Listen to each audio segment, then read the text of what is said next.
Muy bien. Hoy vamos a continuar con lo que empezamos la semana pasada, que titulamos El propósito de las pruebas.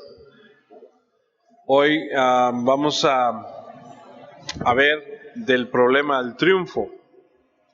Es una serie pequeña que habla acerca del propósito de las pruebas. ¿Por qué Dios permite las pruebas a sus hijos? ¿Por qué Dios permite que sus hijos pasen por diversas situaciones? ¿Qué propósito tienen esas pruebas para nosotros? ¿Qué aprendemos de ellas?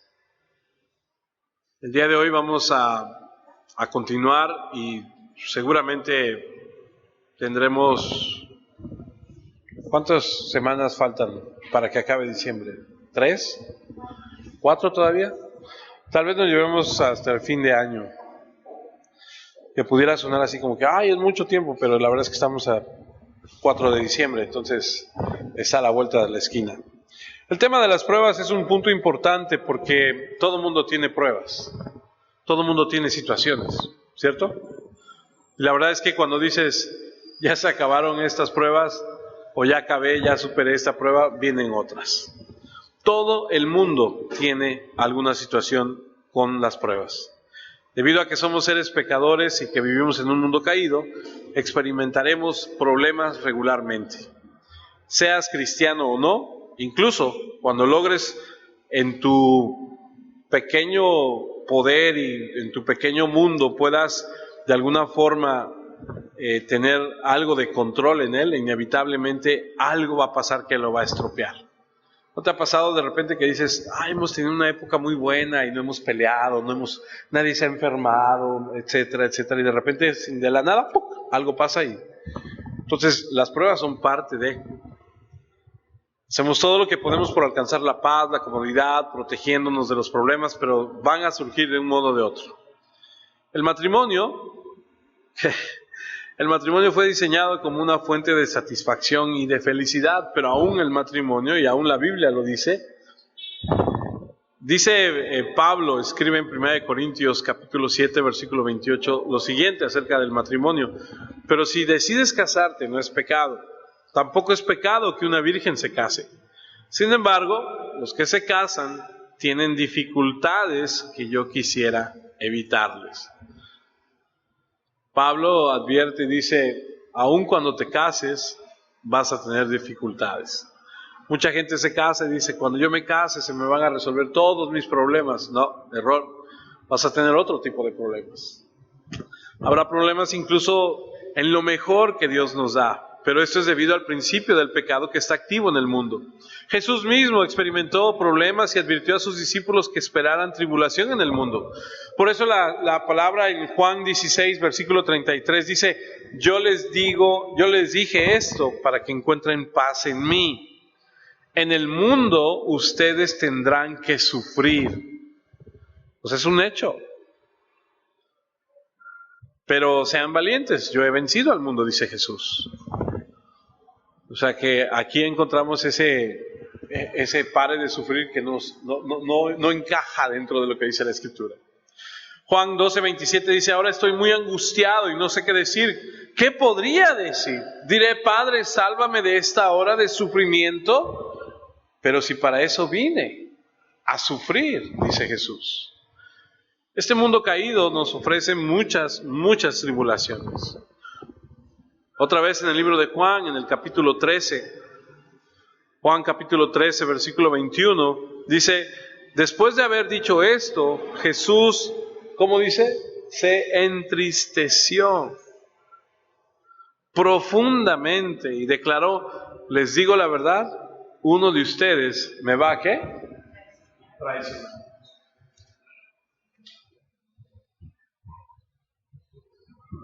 Estas respuestas son respuestas de Jesús ante los efectos devastadores del pecado. Pablo escribe más adelante en 2 Corintios capítulo 4, versículo 8 y dice, por eso, aunque tengamos toda clase de problemas, no estamos derrotados. Aunque tengamos muchas preocupaciones, no nos damos por vencidos. Entonces, es razonable esperar que van a venir los problemas a nuestra vida. Los experimentaremos en diversos momentos, en diversas personas, en la familia, con nuestros amigos, en el trabajo, en la escuela, en nuestro país. Van a venir. Y van a venir en diversas formas, en crítica, en persecución, en enfermedad, en muerte de seres queridos, en conflictos de personalidad, de diversas formas. En lo económico, en diversas formas.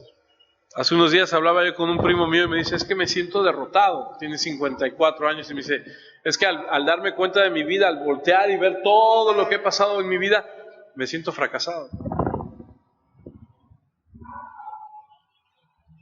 He fracasado en la escuela, he fracasado en mi matrimonio, he fracasado en mis negocios, y me estaba contando. Y la verdad es que los problemas van a venir, querramos o no. Pero entonces, ¿cuál es nuestra postura como cristianos ante eso que va a venir? ¿Cómo tú y yo, siendo cristianos, conociendo la palabra, vamos a enfrentar esas situaciones?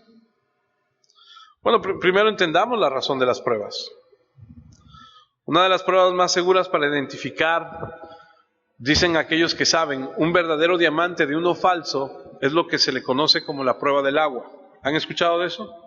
Dice que el joyero experimentado tomará el diamante verdadero y lo meterá en agua.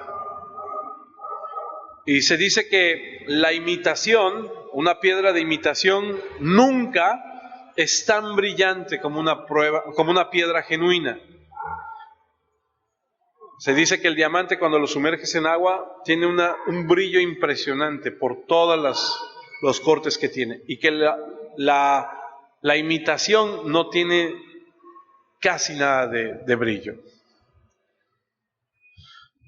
A veces, a simple vista, como el joyero no puede distinguir un diamante genuino de uno que es imitación,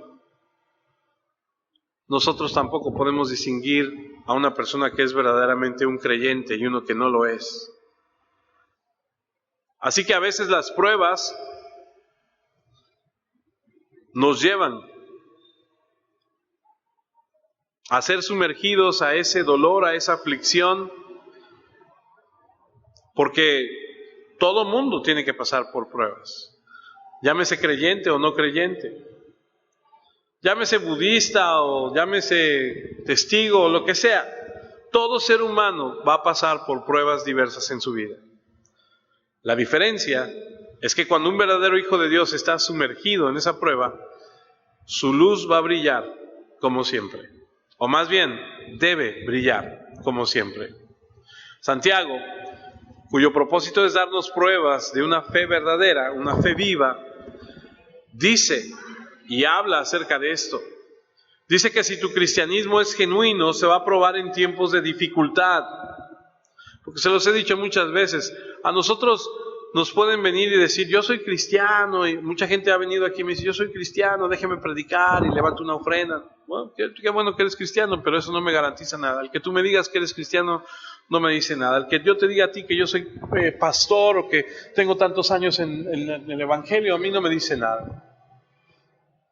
Lo que me dice es lo que Jesús dice, por sus frutos los vas a conocer. Si mi fe en Dios solo es buena cuando las cosas van bien, es de poco valor. La verdadera fe es sostenerme cuando las cosas van mal. Por eso Santiago 1:2 dice, hermanos míos, alégrense cuando tengan que enfrentar diversas dificultades. Pero ahí es a donde yo he entendido al paso de los años que todo lo que tiene que ver con Dios y todo lo que tiene que ver con el mundo son totalmente opuestos. Porque cuando el mundo llora, tú te alegras. Es decir, fíjese lo que dice la Escritura, alégrense cuando tengan que enfrentar diversas pruebas.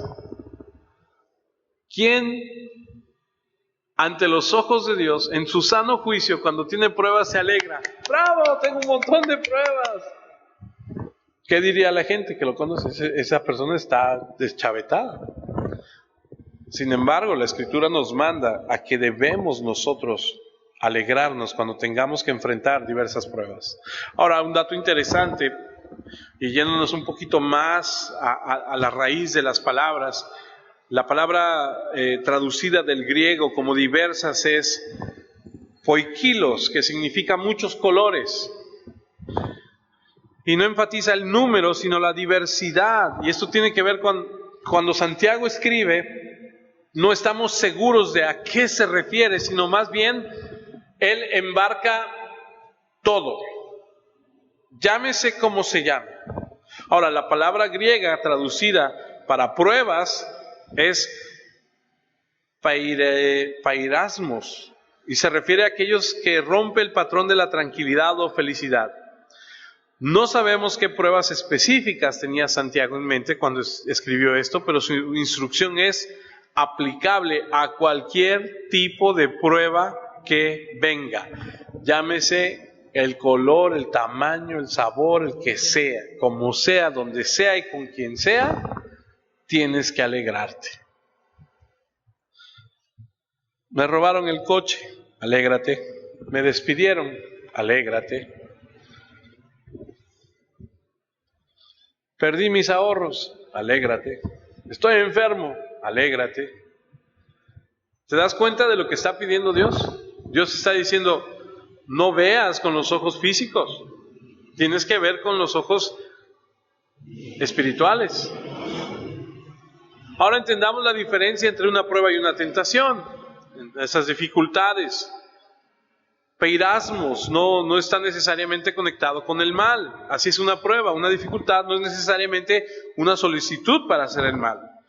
A veces Dios permite ciertas pruebas para ponernos a prueba y fortalecer nuestra fe. Lo vimos la semana pasada. Quien diga que Dios no prueba no conoce la Escritura. Dios sí prueba y prueba tu fe. Y la intención de Dios para probar tu fe es para que tú te des cuenta dónde estás y cómo estás. La prueba de la fe es una parte importante en la vida espiritual. Cada prueba que llega a nuestra vida se convierte en una prueba de fe. O pasas o fallas. Reprobar la prueba respondiendo incorrectamente permite que se convierta en una tentación. Si termina llevándote a tropezar, ha probado ser exitoso en tentarte. Si termina en victoria, ha demostrado tener éxito en fortalecerte. La forma en que respondes a la prueba en tu vida va a revelar si realmente crees en Dios y si eres genuinamente salvo. Y también va a revelar qué tan fuerte eres realmente en tu fe. Así que las pruebas vienen en forma de decepciones, frustraciones, malentendidos, sueños incumplidos, expectativas insatisfechas, grandes pérdidas, soledad, miedo, crítica, persecución, conflicto. Ponle el nombre que quieras, el color que quieras. Aunque pudiera empezar por fuera, tarde o temprano terminará adentro. Así que las pruebas vienen con el propósito para nuestra fe y por lo tanto se aplica tanto a creyentes como a los incrédulos. Lo que sucede con los creyentes es que les ayuda a darse cuenta dónde están. Así que si perseveras consistentemente a través de las pruebas y nunca abandonas tu confianza en Dios, entonces demostrarás que tienes una fe genuina. Porque es fácil, amados, decir a Dios, te amo, Señor, levantar las manos cuando todo está bien. Pero se vuelve difícil cuando las cosas no están como tú quieres. O más bien no debería de volverse así. Porque donde hay una confesión hueca, vacilante, un mero sentimiento, sin base de convicciones firmes, el fuego de los problemas va a arder. ¿A qué me refiero con esto? Que no estamos hablando de una emoción de un domingo donde tú llegaste a la iglesia, donde levantaste tus manos y dices, hoy me siento tan bien, hoy me siento tan cristiano, hoy Señor te doy gracias por todo y estoy tan contento. Pero cuando viene la prueba el lunes o el domingo mismo en la tarde, y entonces todo lo que tenías de gozo y todo se pierde. Entonces dices, a ver, espérame, como que no entiendo, ¿dónde está? ¿Qué pasó? Y eso tiene que ver con que muchos de nosotros en algún momento se nos presentó el Evangelio y por nuestra emoción, por nuestro momento de necesidad, confesamos algo y dijimos, sí, yo creo, sí, yo quiero, y nos sentimos bien por un tiempo, pero no hemos profundizado en las Escrituras, no hemos hecho de nuestra vida como Dios manda, un estilo de búsqueda de Dios, y no estamos bien cimentados en la fe. Pero donde hay una verdadera fe, la aflicción conduce naturalmente a un pensamiento más profundo de búsqueda de Dios en oración, de experimentar su gracia que nos sostiene, que nos fortalece, que nos anima en la esperanza con respecto al tiempo por venir. Cuando un falso cristiano pasa por una prueba, inevitablemente va a revelar sus verdaderos colores. Cuando un verdadero creyente pasa por una prueba, será impulsado a la oración, a buscar a Dios, a apoyarse en lo que Dios tiene para su vida. Las pruebas queman la fe de imitación, pero fortalecen la verdadera fe. Puede causar dolor al confrontarnos con nuestras debilidades, pero tienen un buen resultado al hacernos volver a nosotros mismos a la fuerza o a la fortaleza infinita de Dios. Ahora, ¿qué produce esto? Los resultados de las pruebas. Bueno, como punto número 1, va a producir felicidad. Porque regreso a Santiago 1:12 dice, afortunado el que mantiene la fe cuando es tentado, porque recibirá el premio de la vida eterna que Dios ha prometido a los que lo aman. Afortunado. Otro versículo ahí en Santiago, capítulo 5, versículo 11, dice, he aquí, tenemos por bienaventurados, y esa palabra bienaventurados significa 1000 veces felices, a los que sufren, habiendo oído de la paciencia de Job y habiendo visto el fin del Señor, que el Señor es muy misericordioso y compasivo. Las personas que superan con éxito las pruebas son verdaderamente felices. Ahora, Santiago no está diciendo que la felicidad viene de la libertad de las pruebas, sino que la victoria, o más bien la verdadera felicidad, viene cuando viene la victoria sobre ellas. Existe una diferencia. No es la alegría superficial del espectador que nunca experimenta un conflicto, más bien es la riqueza de la participación, de la lucha y de haber ganado. Santiago aquí no se refiere a la tentación. Feliz es el hombre que la resiste. Santiago 1, versículos 2 y 3, hermanos míos, tened por sumo gozo cuando os halléis en diversas pruebas, sabiendo que la prueba de vuestra fe produce paciencia. Estaba escuchando el otro día uno que decía, cuando yo oré a Dios y le pedí paciencia, me mandó pruebas.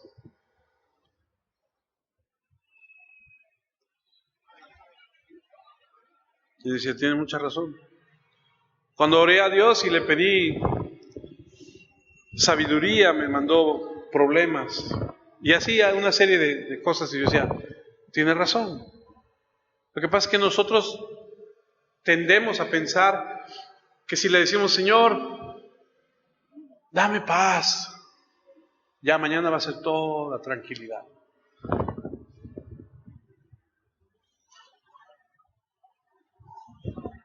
Dios quiere que aprendamos de las tribulaciones.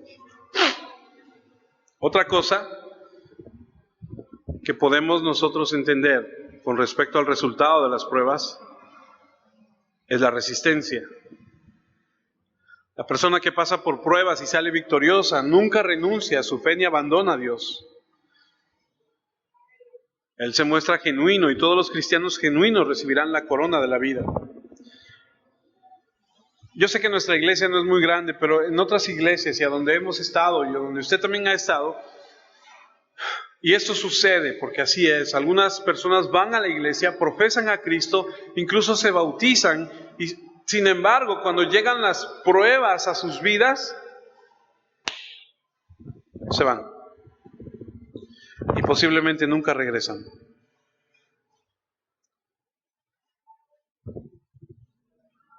Tal vez encontraron alguna problemática en su vida que no supieron cómo manejar. La muerte de un ser querido, una relación rota, circunstancias que eran tan abrumadoras que culparon a Dios y se alejaron, convencidos de que el cristianismo no funciona. Yo conozco a varias personas así,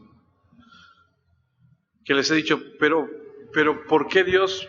¿Por qué culpas a Dios? ¿Por qué Dios tiene que pagar los platos rotos?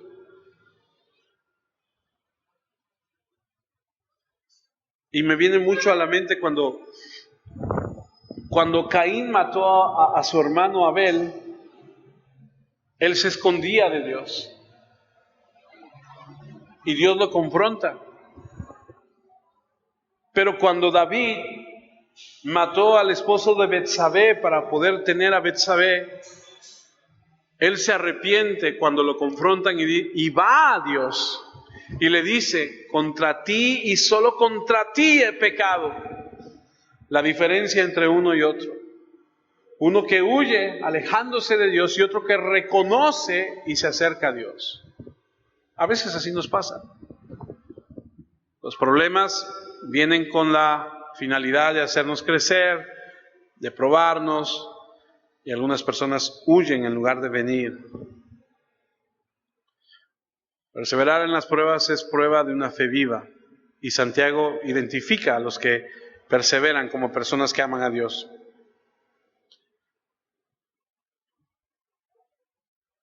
Claro que esto debe entenderse de la siguiente manera. Primera de Juan 4:19, solo para estar claros: nosotros amamos a Dios porque Él nos amó primero.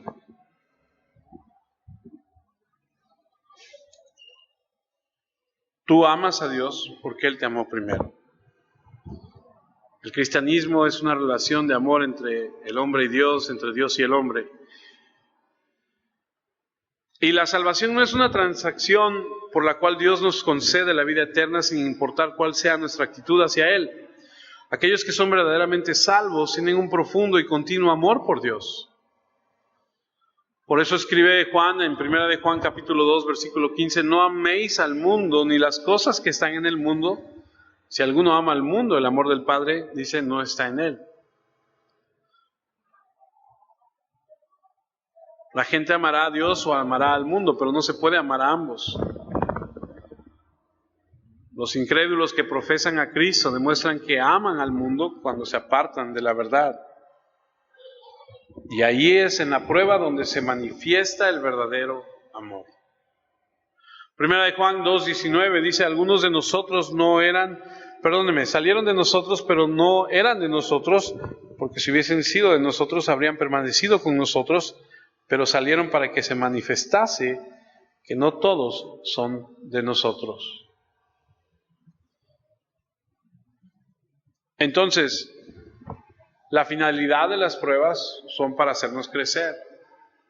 Y cuando tú permaneces, y cuando tú sigues, y cuando tú le crees a Dios, cuando no te dejas abrumar por los problemas, tu fe se fortalece, eres feliz. Primera de Pedro 1:6 dice: en lo cual vosotros os alegráis, aunque ahora por un poco de tiempo, si es necesario, tengáis que ser afligidos en diversas pruebas, para que sometida a prueba vuestra fe, mucho más preciosa que el oro, el cual, aunque perecedero, se prueba con fuego, sea hallada en alabanza, gloria y honra cuando sea manifestado Jesucristo, a quien amáis sin haber visto, en quien creyendo, aunque ahora no lo veis, os alegréis con gozo inefable y glorioso. Nuestra fe probada para demostrar que es genuina.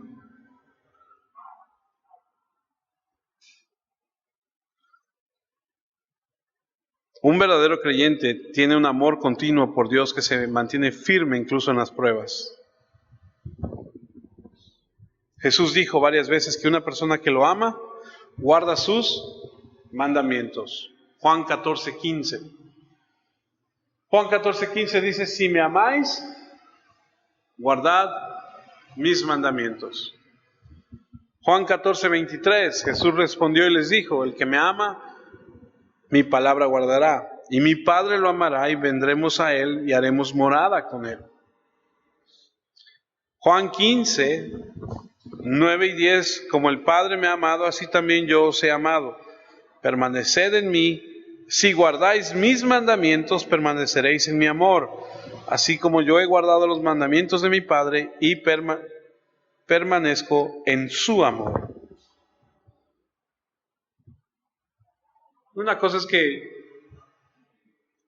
tú digas, yo soy cristiano, me gusta ir a la iglesia, leo su palabra, ay, cómo me gusta cantarle, ay, cómo me gusta cuando nos juntamos y comemos y platicamos, cómo me gusta.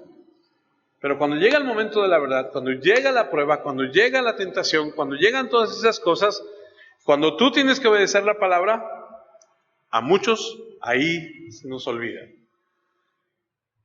Conozco gente que tiene muchos años en la Escritura o que dice ser cristiana, pero no perdona. Pero no ama a su hermano.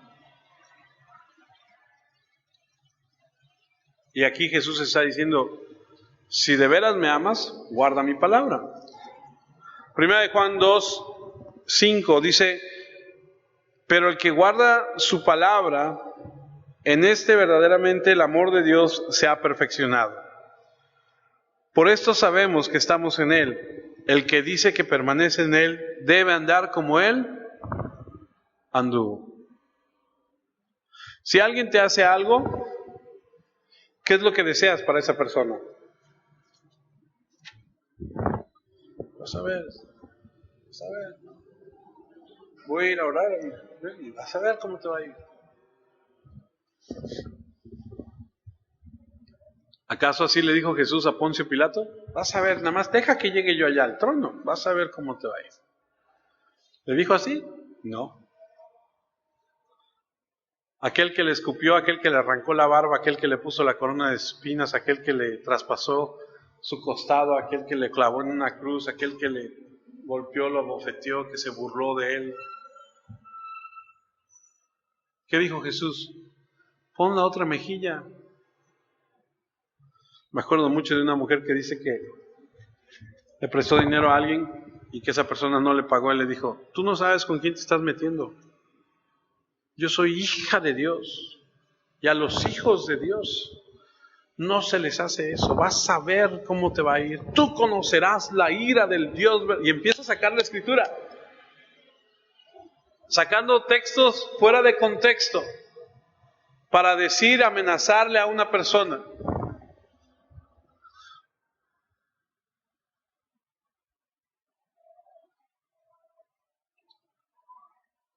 Primera de Juan 5:1, todo aquel que cree que Jesús es el Cristo, es nacido de Dios, y todo aquel que ama al que lo engendró, ama también al que ha sido engendrado por él.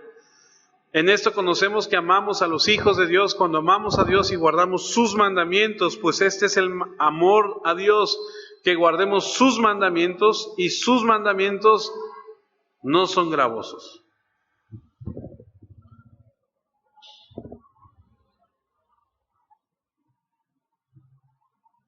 En algún momento de tu vida, en algún momento, ¿le hiciste un favor a alguien con mucho cariño, con mucha dedicación, con mucho amor?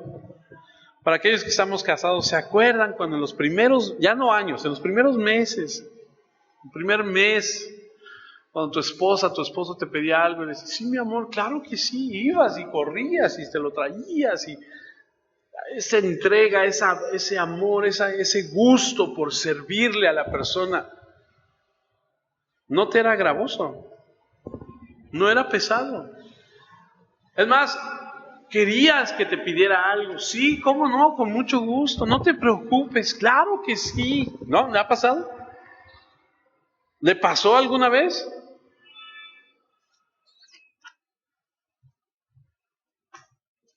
Pues este es el amor a Dios, que guardemos sus mandamientos, y sus mandamientos no son gravosos. Así igual. Cuando amamos a Dios debemos amarlo de esa forma. Que cuando Dios nos diga, no hagas esto, digas, está bien, Señor, no lo hago. Haz esto, sí, Señor, con mucho gusto. Porque digas, es pesado, o sea, híjole, yo no sé si pueda. La autenticidad de nuestra fe se basa en el amor que obedece a Dios. Como creyentes podemos experimentar momentos de lucha, de duda, pero nuestra fe nunca será destruida. Nos aferramos al Señor y pasamos nuestras pruebas porque lo amamos. Recuerda, uno de los propósitos de la prueba es exponer la calidad de tu fe. Cuando las pruebas llegan a tu vida en forma de soledad, de muerte o de pérdida financiera, Dios se está poniendo a través del fuego para que puedas salir. ¿Usted conoce el término escoria? ¿Sabe a lo que se refiere? ¿No?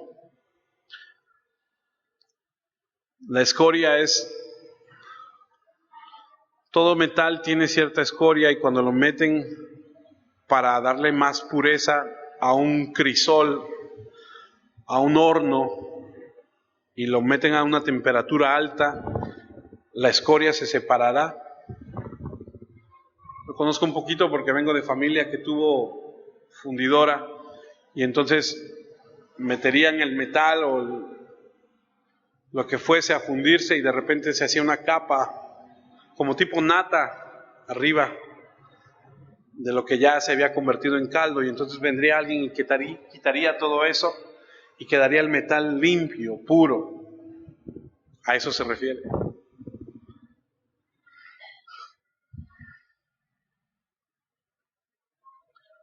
Los que mantienen su confianza en Dios a través de las pruebas demuestran que su fe es viva.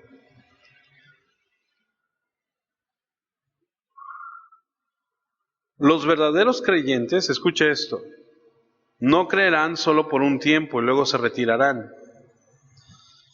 1 Corintios 10:13, Pablo escribe y dice, ustedes solo han tenido las mismas tentaciones que todos los demás, pero Dios es fiel y no va a dejar que sean tentados más allá de lo que puedan soportar. Así que sepan que cuando sean tentados van a poder soportar, porque Dios les dará una salida. Seguramente has escuchado esa expresión que dice, una vez salvo, siempre salvo. Estas son frases precisas de lo que la Biblia enseña. Sin embargo, algunas personas erróneamente concluyen que eso significa que puedes hacer lo que quieras una vez que eres salvo.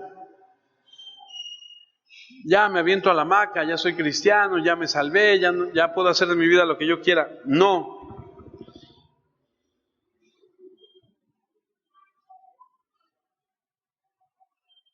Eso no es así. La Escritura basa la seguridad eterna del creyente en la promesa y en el poder de Dios. Y nuestra seguridad eterna se basa en la fidelidad del pacto de Dios. Él preserva a su pueblo de la apostasía. ¿Saben lo que es eso? Apostasía, ¿conoce esa palabra? Apostasía es dar marcha atrás en tu fe, negar la fe. Haber estado ahí una vez, y haber confesado y después haberte arrepentido. Esto es apostasía. Y entonces Dios nos guarda de eso. Dice el Salmo 31:24, sean fuertes y valientes todos los que esperan la ayuda del Señor. El Salmo 37:23 dice, cuando al Señor le agrada nuestra vida, nos guía para que no. Yo creo que este podría ser un salmo que podríamos todos nosotros aprendernos de corazón, de tenerlo en las puertas de nuestra casa, enseñárselo a nuestros hijos. Es un salmo increíble. Cuando al Señor le agrada tu vida, ¿ha escuchado esa expresión de que el que no cae resbala? Eso no aplica si tú le agradas al Señor, porque el Señor te va a tomar de la mano y te va a decir, tú no vas a caer. El Salmo 37:28 dice, Eso es cierto, porque el Señor ama la justicia y nunca abandona a su gente fiel. Ellos siempre estarán, ¿qué? En cambio, los hijos de los perversos serán expulsados de sus tierras. El Salmo 97:10, ustedes los que aman al Señor odien el mal. Él protege la vida de su pueblo fiel y los libra del poder de los perversos.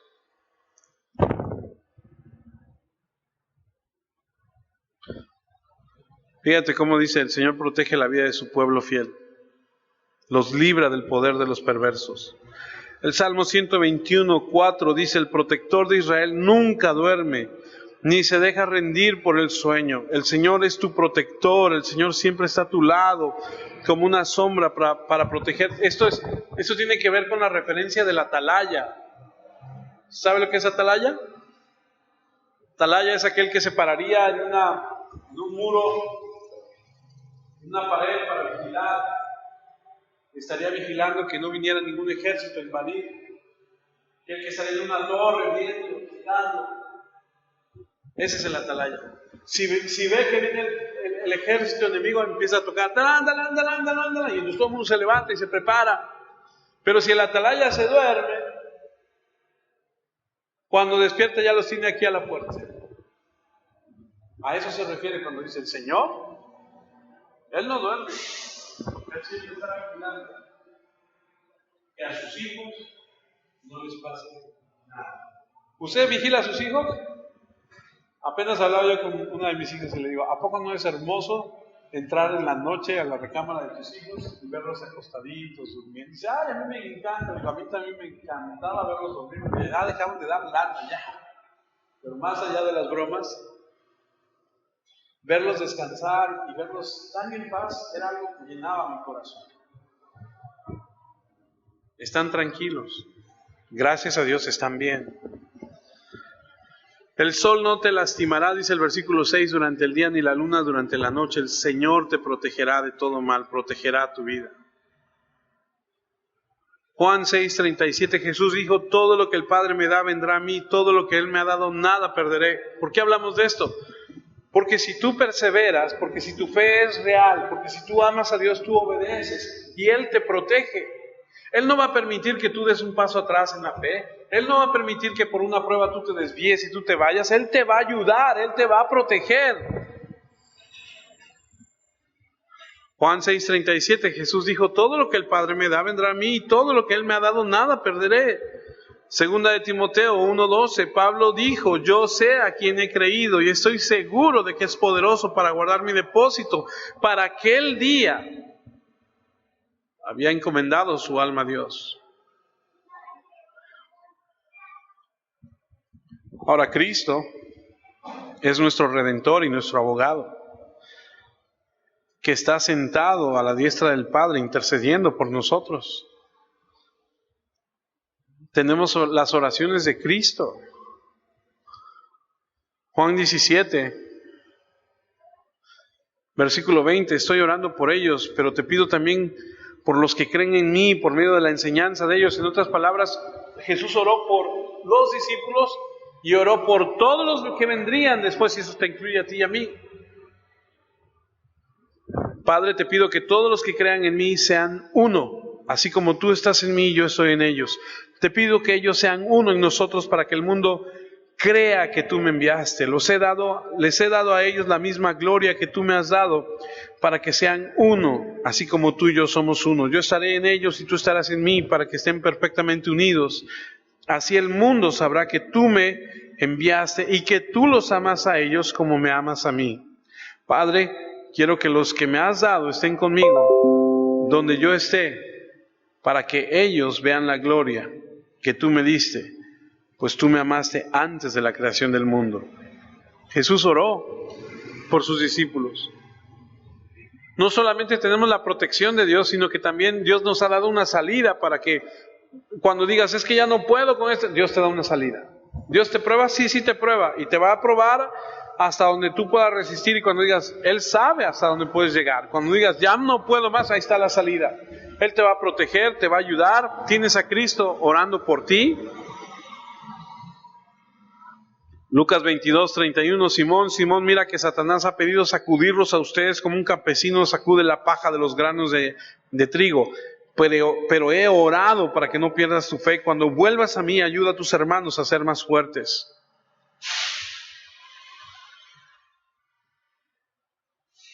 Jesús orando, intercediendo. Primera de Juan 2, versículo 1. Hijitos míos, les escribo esto para que no pequen, pero si alguno peca, tenemos a uno que nos da la confianza de acercarnos al Padre.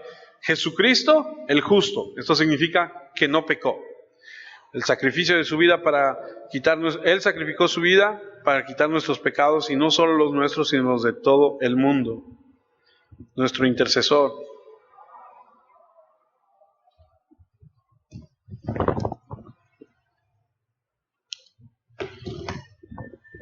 Efesios 1:13, y esto mismo sucede con ustedes. Oyeron el mensaje de la verdad, o sea, las buenas noticias de su salvación, y creyeron en Jesucristo. Por medio de Él, Dios les puso el sello del Espíritu Santo que había prometido. El Espíritu es un adelanto que se nos da como garantía de que recibiremos lo que Dios prometió.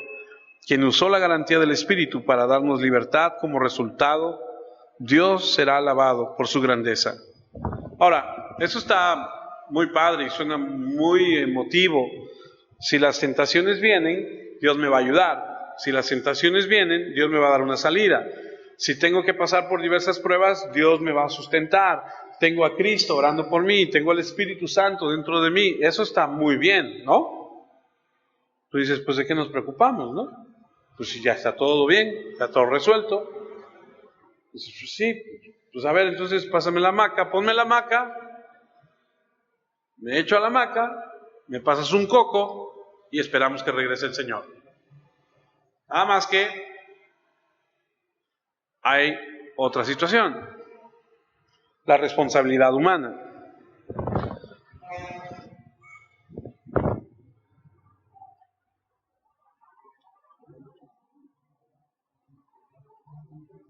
Dios desde antes de la fundación del mundo sabe quién habría de ser salvo. La paradoja de la obra soberana de Dios y la responsabilidad del hombre es común en las Escrituras. Un creyente es salvo porque fue escogido por Dios antes de la creación, pero no se salva sin ejercer su fe. Está seguro debido a la fidelidad del pacto de Dios, pero todavía es responsable de perseverar. La seguridad eterna se forja a través del poder del Espíritu al darle al creyente ese poder para seguir soportando las pruebas y seguir adelante. Por eso Mateo 24:13 dice, el que persevere hasta el fin será salvo. Eso parece contradecir que Dios nos va a mantener salvos, pero no es así. Somos, por parte del Espíritu Santo, llenos de su poder, que mora en nosotros para seguir adelante con esto. Juan 8:31, entonces Jesús dijo a aquellos judíos que habían creído en Él, si permanecéis en mi palabra, seréis verdaderamente mis discípulos. Si no te aferras a tu fe, si no continúas, demostrarás que no eres real. Pablo escribe a los colosenses y les escribe lo siguiente. Colosenses 1:21, antes ustedes estaban alejados de Dios y su manera de pensar los hacía enemigos de Dios porque practicaban la maldad. Pero ahora Dios, por medio de la muerte física de Cristo, los ha convertido en sus amigos. Cristo murió para presentarlos santos ante Dios, es decir, sin ninguna mancha ni maldad que pueda ser juzgada por Dios. Cristo hará esto si siguen creyendo en la buena noticia que escucharon. Tengan una buena base y manténganse firmes en su fe. No se alejen de la esperanza que les da la buena noticia, que se ha contado en todas partes del mundo y que como siervo yo, Pablo, ayudo a anunciar. ¿Sabes qué les está diciendo? Permanezcan en la palabra, no se alejen. No quiere decir, vine a la iglesia un día, me gustó, levanté mi mano, acepté a Cristo en mi corazón, me puedo ir ya a darle vuelo a la hilacha, nos vemos en el cielo, gracias. No.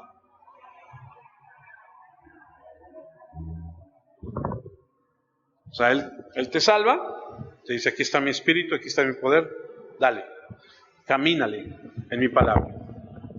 Van a venir las pruebas, van a venir las tentaciones, van a venir todas estas situaciones, tú continúa, tú síguele. Tú puedes porque tienes el poder de Dios, tienes mi palabra, estoy contigo, camínale, avanza, madura, crece, fortalécete. ¿No eres tú? ¡Hey!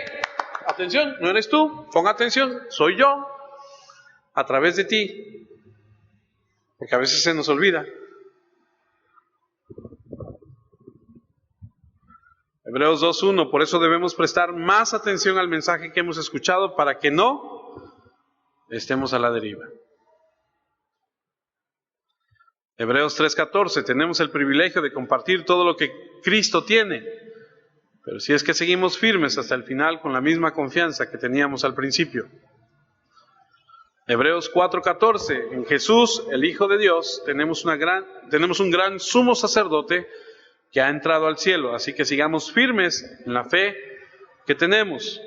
Hebreos 6:11, queremos que cada uno de ustedes siga esforzándose así toda la vida hasta que vean completamente realizada su esperanza. No queremos que se vuelvan perezosos, no queremos que se vuelvan perezosos, no queremos que se vuelvan perezosos.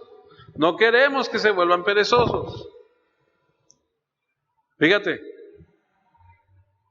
¿usted cree que nos hemos vuelto perezosos? No me conteste, piénselo. Más bien, sigan el ejemplo de los que reciben la promesa de Dios porque tienen fe y paciencia.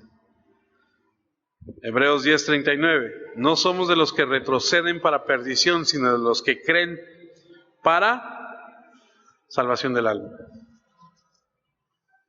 Segunda de Pedro 1:10, procurad hacer firme vuestra vocación y elección, porque si hacéis estas cosas, no, otra vez, caeréis jamás. Procurad hacer firme vuestra vocación y elección, estar cimentados en Dios. Así no caerás jamás. La seguridad eterna no es una cuestión de ser salvo una vez sin tener en cuenta lo que creas o hagas.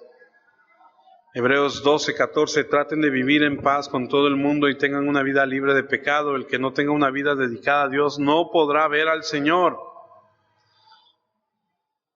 Esa tendencia contemporánea, etiquetada como creencia fácil, sostiene que solo se necesita una decisión de aceptar a Cristo para nacer de nuevo, independientemente de la sinceridad de uno. Pero si una persona no ama ni obedece al Señor a través de las pruebas de la vida, entonces no hay una evidencia de que posee una fe salvadora. Otra vez, ¿cuántas personas han venido a una iglesia, han estado, pero tienen un pequeño problema en sus vidas y se van? ¿Cuántas personas vienen por un milagro y lloran y hacen y ayunan y hacen y dicen y van y vienen y Dios en su misericordia les concede el milagro y dices, ¿dónde están?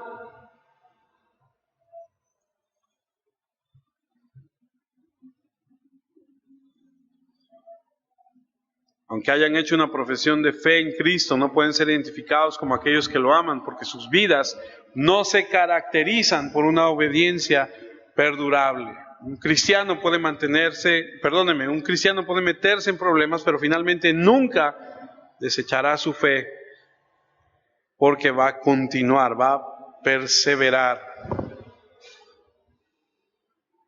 Así que recuerda que cada vez que las pruebas lleguen a tu vida o a la mía, van a probar la autenticidad de nuestra fe al darnos la oportunidad de perseverar. Y habiendo perseverado, puedes mirar atrás y decir, sí, sé que pertenezco al Señor. Voy a terminar, casi. ¿Cómo puede un cristiano soportar las pruebas? Teniendo una actitud gozosa. Santiago 1:2. Hermanos míos, alégrense cuando tengan que enfrentar diversas pruebas. Cuando venga una prueba, recuerda Santiago 1:2. A lo mejor no te ríes a carcajadas, pero dices, Señor, tú tienes un propósito para mí y en ese propósito yo quiero descansar. ¿Cómo puede un cristiano soportar las pruebas? Con una mente comprensiva. Santiago 1:3. Ustedes ya saben que se ponen a prueba, que así se pone a prueba su fe, y eso los hará más pacientes. ¿Viene una prueba? No digas, ¿por qué yo? No. Esa no es la actitud. ¿Viene una prueba? Y sí, Señor. Ayúdame. A lo mejor no entiendo, pero ayúdame. A lo mejor no hay ese gozo que tú esperas de mí, ayúdame. Yo entiendo, yo sé, yo comprendo que esto es para mí crecimiento. Otra cosa, una voluntad sumisa. Santiago 1:4. Ahora bien, la paciencia debe alcanzar la meta de hacerlos completamente maduros y mantenerlos sin defecto. Ahí está. Es para mantenerte. Permite aceptar del Señor y aprender lo que Él quiere que aprendas. Está bien, Señor. A través de esto tú me vas a enseñar, tú me vas a hacer crecer, tú me vas a madurar. Está bien. ¿Cómo haces que un árbol crezca y sea más frondoso? ¿Lo podas? ¿Cómo haces que la tierra produzca? Aras la tierra. Le quitas todas las piedras, la levantas, la remueves.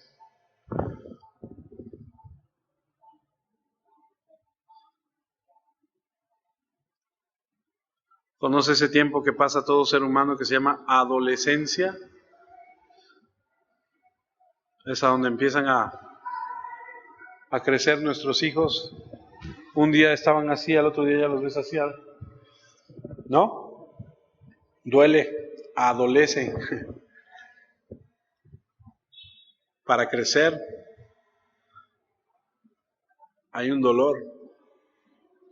Número 4, un corazón que cree. Eso no tiene versículo, ¿verdad? ¿Sí? Santiago 1:6. Gracias. Debo pedirle a Dios con fe, sin dudar nada. Eso te permite mantenerte firme a pesar de las circunstancias difíciles. No te voy a preguntar si tú crees que hay un Dios, porque yo sé que tú crees que hay un Dios. Pero la próxima vez que tú le pidas algo, pídele sin vacilar, pídele creyendo, siempre y cuando esté dentro de su voluntad. No le digas, por favor, Señor, que me saque yo el melate. Eso no está dentro de su voluntad. No le pidas algo que no estás seguro que esté dentro de su voluntad. Siguiente. No sé si hay versículo 10. ¿No? Ahí está. No. Ahí déjalo. Un espíritu humilde. No se avergüence de ser pobre.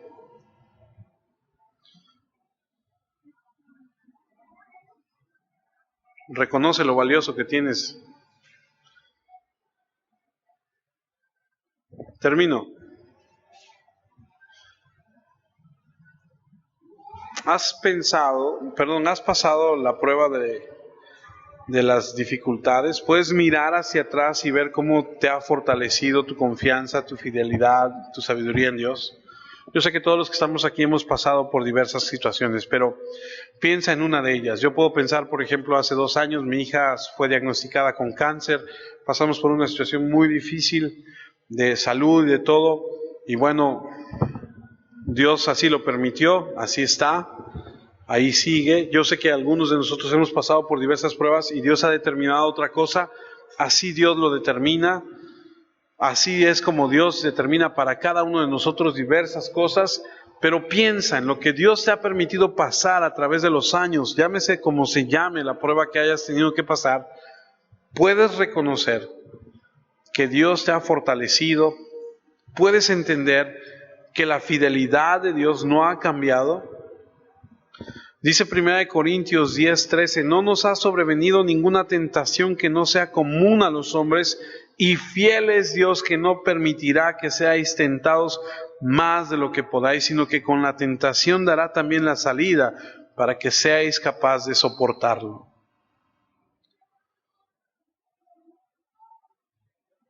Tus pruebas te están llevando a considerar lo que Dios está haciendo en tu vida. ¿Estás viendo a Dios en tus oraciones, experimentando su gracia que te sostiene?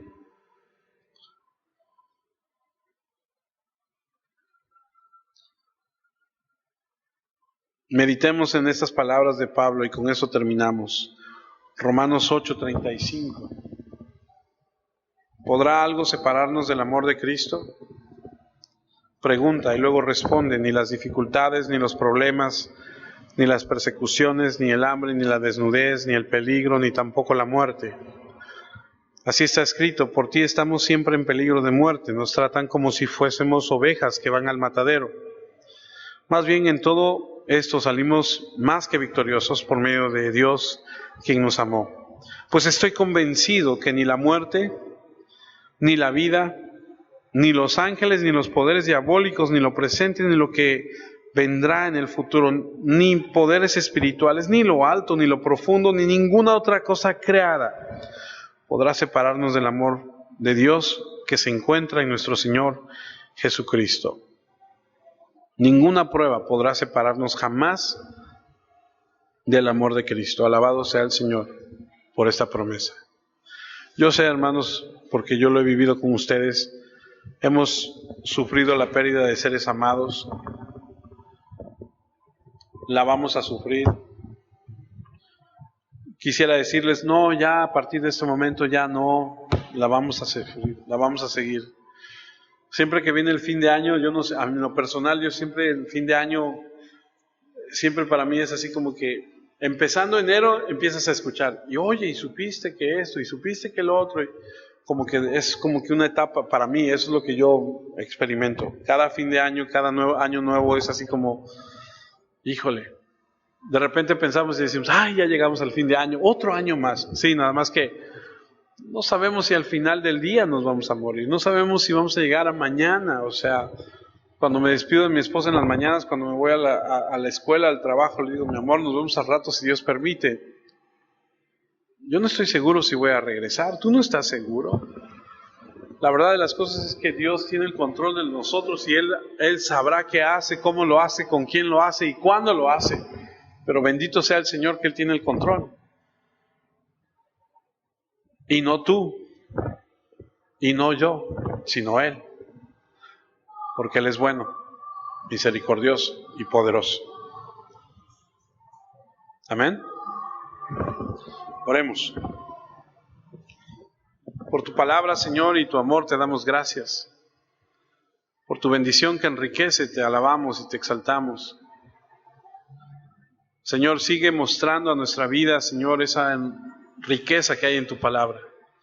Permite que nuestros corazones sean como esponjas que absorban tu verdad y absorban, Señor, tu palabra, de tal manera que podamos ser impregnados de ella y podamos crecer y ser fortalecidos y llenarnos de ti. Nosotros somos débiles, Señor, somos carne. Nuestro espíritu, Señor, se alimenta de tu presencia, se fortalece de ti, vive por ti y para ti. Queremos, Señor, todos los días de nuestra vida en esta tierra, honrarte y exaltarte, y a pesar de cualquier circunstancia adversa que pudiera venir o que tú puedas permitir en nuestra vida para fortalecernos, queremos siempre tener la actitud, Señor, de sumisión, de alegría, de entendimiento, de fe, de confianza, de poder darte a ti la gloria y la honra por siempre, en medio de cualquier situación. Nos ponemos a pensar en las diversas situaciones por las que hemos pasado, por las que tú has permitido que pasemos, y hoy podemos decirte, Señor, de Benecer, hasta aquí nos has ayudado, nunca nos has abandonado, siempre has estado con nosotros. A ti te plació traer a este grupo de personas a este lugar, juntarnos y que podamos hacer iglesia y que podamos estar juntos y que podamos semana con semana estar reunidos para escuchar tu palabra. A ti te ha placido, Señor. Tú tienes un propósito para nosotros y oramos porque ese propósito se cumpla y se lleve a cabo, Señor, tu plan perfecto. Oramos porque en medio de esos planes que tienes para nuestras vidas, nosotros podamos, Señor, participar y podamos, Señor, contribuir a eso que tú quieres y tienes. Que la gloria, la honra y el reconocimiento sean dadas a ti por siempre y para siempre, en todo momento. Que cada vez que escuchemos tu palabra, Señor, podamos honrarte, Señor, al poner atención, que podamos honrarte al ponerla en práctica, que podamos honrarte, Señor, al atesorarla, al compartirla. Muchas gracias porque eres justo, eres fiel y bondadoso, y porque para siempre es tu misericordia. Gracias, Señor, porque en ti confiamos y en ti descansamos. Bendice a los hermanos que no están, ayúdales, provee para ellos lo que les hace falta. Pongo en tus benditas y santas manos, Señor, este tiempo. En Cristo Jesús. Amén, Señor. Amén. Gracias a Dios por su palabra.